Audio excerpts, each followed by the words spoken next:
ఈశ్వరుడు నావాడు అనుకోవాలంటే మనం ఏం చేయాలంటే మనం ఈశ్వరుని వారము అనే భక్తి పెంచుకుంటే దొరికిపోతాడు ఇక్కడ. కనుక ముందు ఈశ్వరుడు నావాడు అనుకో, నేను ఈశ్వరుడి వాడిని అనుకో.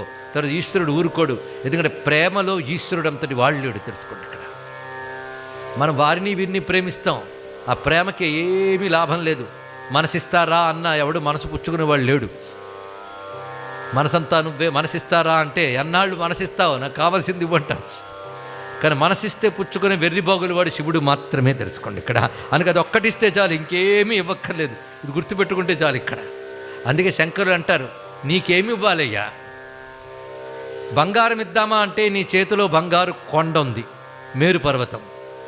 కరస్థే హేమాద్రవు. పోనీ ధనం ఇద్దామా అంటే నువ్వు ఇస్తే కుబేరుడికి ఆ పోస్ట్ వచ్చింది, వాడా నీ ఇంటి దగ్గర అలకాపురులు అలా కూర్చుని ఉంటాడు ఇక్కడ, పిలిస్తే పరిగెట్టేట్టు. అందుకే